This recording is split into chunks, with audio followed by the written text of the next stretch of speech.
Séances cinématographiques ou musicales qui ont eu lieu en ce mois de février.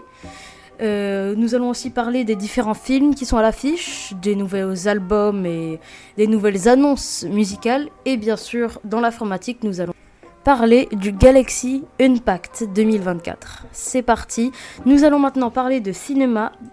C'est parti pour Prends ton popcorn.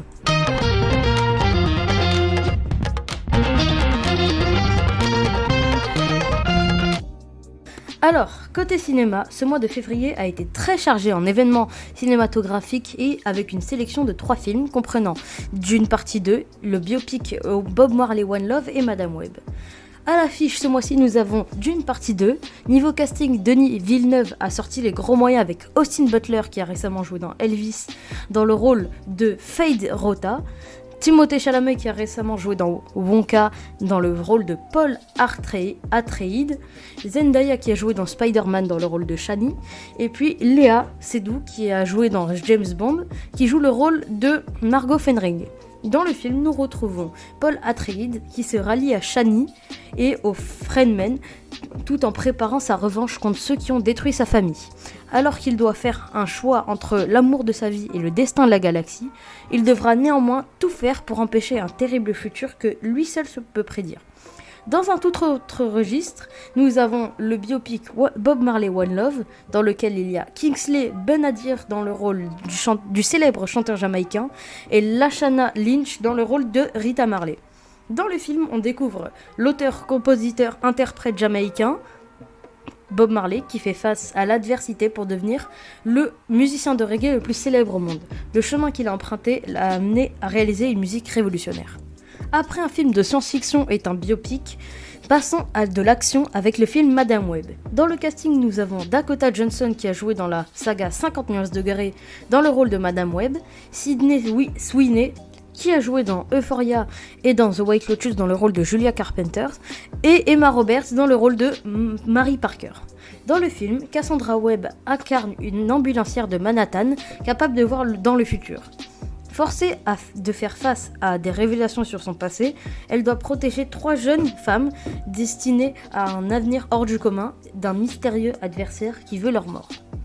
Comme c'est le début de cette année, les cérémonies de cinéma sont très vite arrivées, comme les Césars et les BAFTA. Voici les deux cérémonies que nous allons décrire tout de suite. Côté BAFTA, dans la catégorie du meilleur film, le vainqueur est Oppenheimer avec Anatomie d'une chute, Killers of the Flower Moon et Pauvre créature comme nommé.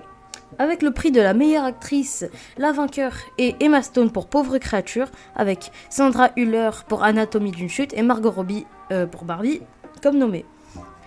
Il y a aussi le prix du meilleur acteur, dont le vainqueur est Cillian Murphy pour Oppenheimer, avec Bradley Cooper comme pour Maestro et autres comme nommés. Dans les Césars, cette année a été prise d'assaut par Le règne animal et par Anatomie d'une chute, avec 12 nominations et 5 récompenses pour Le règne animal, et 11 nominations et 6 récompenses pour Anatomie d'une chute, selon le journal 20 minutes. Dans la catégorie du meilleur film, Anatomie d'une chute, réalisé par Justine Triet, remporte le César avec Le règne animal par Thomas Caillet, Je verrai toujours vos visages par Jeanne Herry, Chien de la casse par Jean-Baptiste Durand et Le procès Goldman par Cédric Kahn comme nommé. Dans la catégorie du meilleur acteur, Arié Vortalter remporte le César pour Le procès Goldman avec Raphaël Quenard pour Yannick, Romain Duris pour Le règne animal et d'autres comme nommés. Dans la catégorie de la meilleure actrice, Sandra Hüller remporte le César pour Anatomie d'une chute avec Léa Drucker pour L'été dernier et Virginie Efira pour L'amour et les forêts et autres comme nommés.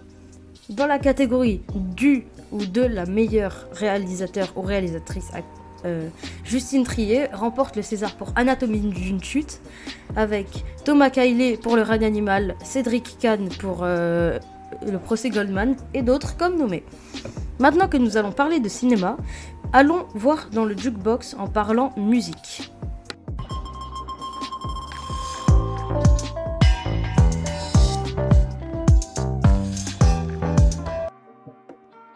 Alors, ce mois-ci est très chargé car il y a eu les Grammy Awards, la sortie du nouvel album de Kanye West et un concert à Paris. et puis l'annonce d'un nouvel album de Beyoncé. Comme le dit le fameux dicton Jamais 203, voici une troisième cérémonie présentée par l'humoriste Trevor Noah, les Grammy Awards. Dans la catégorie de l'album de l'année, Midnight de Taylor Swift a remporté le Grammy, avec Jon Batiste et Miley Cyrus comme nommés, et d'autres. Dans la catégorie du nouvel meilleur artiste, Victoria Monet a remporté le Grammy avec Ice Spice, Jelly Roll et autres comme nommés. Dans la catégorie de la chanson de l'année, What Was I Made For par Billie Eilish pour le film Barbie a remporté le Grammy avec Jon Batiste, Dance the Night par Dua Lipa comme nommé. Dans la catégorie du meilleur clip vidéo, I'm Only Sleeping par les Beatles avec un retour a remporté le Grammy avec Kendrick Lamar et Rush de Troye Sivan comme nommé. Dans la catégorie du meilleur album rap, Michael de Killer Mike remporte le Grammy avec Drake, Heroes and Villains par Metro Boomin, Utopia par Travis Scott et King's Disease 3 par Nas comme nommé. Maintenant que nous avons fini avec les cérémonies, parlons des albums studio. Après 3 ans sans album de sa part, Kanye West a sorti Vultures 1, entièrement en feat avec Ty Dolla $ign, avec 16 titres et un concert à Paris que nous détaillerons la semaine prochaine. N'ayant pas écouté cet album, voici un avis de Sens Critique. Kanye West, connu non seulement pour ses chefs-d'œuvre mais également pour ses controverses, revient cette année pour nous proposer 3 nouveaux albums qui devraient sortir les uns à la suite des autres. Vultures 1 est le premier d'une trilogie. Après la présentation de cet album, passons à l'annonce d'un album. Dimanche 11 février, pendant les pubs du Super Bowl, le réseau 5G Verizon a pu avoir Beyoncé dans une pub. Dans cette pub, on y voit Beyoncé parier avec un ami de son équipe le fait qu'elle ne peut pas casser le réseau avec la réaction de tous ses fans.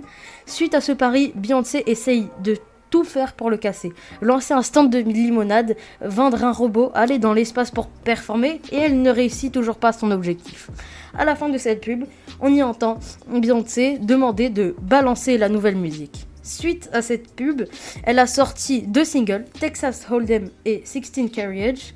L'album sortira le 29 mars. Maintenant que nous avons parlé musique, parlons informatique. C'est parti pour À vos claviers.